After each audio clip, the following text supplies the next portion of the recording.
Okay, let's see what's in this package. Ah, this is brake shoes again. I can tell. I can feel it. I've been clued in. I can feel the shoe shape right here. So what's this one?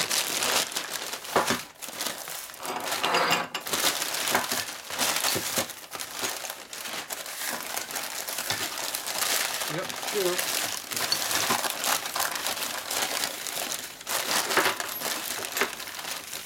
All kinds of parts. These are rear shoes. Lots more parts. Alright. Okay, so these are rear brake shoes for a 45 because they're small diameter and they're fat. See, front ones are skinny, rear ones are fat.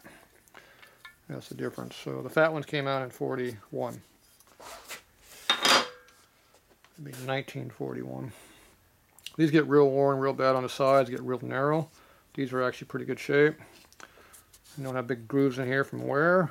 They're just rusty. Actually pretty good shoes. At least that one is. This one here, same thing. See the gap on between the line or the rivet and the edge here? When that gets real close or it actually gets into the rivet, that's how much is worn away. So this is not worn hardly at all. And like there's no real recess in here either. When they get worn, they get either bent or they get spots in here. It's hard to see, but there's actually a wear spot right in here. Highlight it with some spit. See the groove in there? That's what they look like when they get worn. And that's from the cam. Eating away on it right there. That's what causes that. Heat's on it. So that's the pressure point. So there we go. Alright, so we got some more parts. So this one here is the rear pivot. See how tall it is? See the front pivot is short, skinny. So this one's a dash 28, I think, or 26. I think it's 28. This one's a dash 41. That's the year on a Harley. Part number of the dash is it's a 5-digit number with a dash number, or it's a 4-digit if it's early number series. They changed the series in around early 50s. So there you go. So this is an early one. That's that one. So that fits this one fits right in there. Once again, the recess in here goes on the top like that. And if you got the same shoe, you have two of this side to be identical. If you have a set, you'll have a mirror image, and see that's a mirror image. You got the mark cut on the other side, so that means that actually is a full set, which is a good thing. Sets are always good things to have. Okay, so that goes like that. So there's your rear ones. So that's that. Then we have a cam. Now a front cam and a rear cam are different. The rear cam is wider. I think these are both rear cams because I think the front cam is only about that wide. And easy, I think on the front cam it doesn't matter which way it goes in. The rear one does. You got a little clearance in there. You got the arrow up here, it shows you outside. So there you go. This is cut for hub clearance on the inside. So these are both rear cams. 45. Big Twin's the same, looks the same except they're a lot bigger. The whole size of the cam is just bigger everywhere. And the diameter of the shaft's bigger, this here is wider. And the square here is bigger and the thread in here. Well, the thread's the same, 3/8, but it's just a bigger cam overall. So I got two front cams there.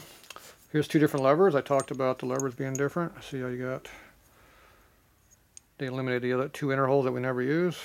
It's just where the solo is and the sidecar is two different ones. So it should be SC if you can read it. I don't know if you can read it. Sidecar, but it's also trike. Same difference. So these are the 45 levers because they have the square hole in there, the small square, and they're diamond shaped like that. The Big Twin ones are bigger square and they're straight. So this would be over here. So that's how you tell the different levers. The rest of it's the same. Same length, same dimension, same hole patterns, early and late, same thing. So these are for 45s, but these are for only front. The rear had big levers that came out. These are fronts, not rears. So there you go.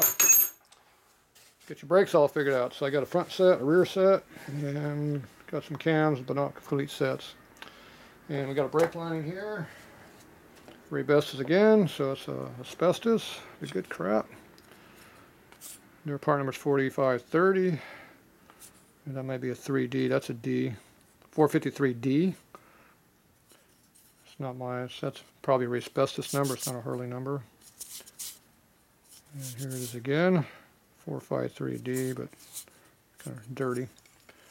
So it's the same lining. Yep. See, it's the same pattern all the way across on both pieces. And let's see if it matches. Okay, so 2 holes, 1 off, 1 off. Look at it, matches. There you go. And they even tapered a little bit like you're supposed to so it doesn't dig in. I don't know if you can see the profile change, but it's a little bit thinner right here, up to about 1/2 inch in. You always put that little taper in there, and that way when you hit the brakes, it doesn't chatter and dig in. It comes in more gently. So that's how you do it.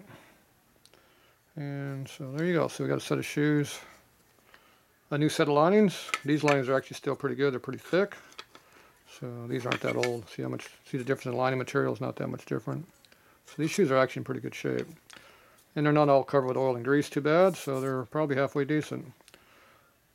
Now if you clean these with some acetone or something like that, get the oil out, that'll help. You can also put them in an oven or a hot plate. You heat them up to about 450 degrees. And that'll bake the oil and shit out of them. Get all the oil out and they'll be good again. Scuff them up a little bit with some Scotch-Brite or something and stick them back together, you're good to go. You can blast the rust off here, at least just take the rust off on the parts that matter. The rest of the stuff doesn't matter if it's rusty. But anyway, you can restore this set. This is a nice set. So I like these. That one's a good one. This one here, it's all broken up. It's got this, I don't know what all this white crap is. It's thick, but it's got a lot of contamination or something on here. It's like paint, but it's not paint, I'm sure. I've seen it before. I don't know what it is. You know, it's still got rivets here, so it's still usable. Grind an angle on it. I would still use this. I wouldn't hesitate to use it. It doesn't look pretty, but it feels like it's relatively smooth. I would just clean all this stuff off to get it cleaned up. You can take a file to it and just run across and just knock off the high stuff. Don't get too carried away, but yeah, it's still usable. I've had a lot of shoes like that that still work just fine. Yeah, worst case, it gets loose in there and your brake doesn't work as good. Put new brakes on it. But you can see how it's pretty thick, and when the rivet here, you can see when you get some distance to the rivet head. It's about half worn compared to what this one is, if you look at the height change. But overall, it's still pretty good. Alright, there you go. That's it for Brake Shoe 101.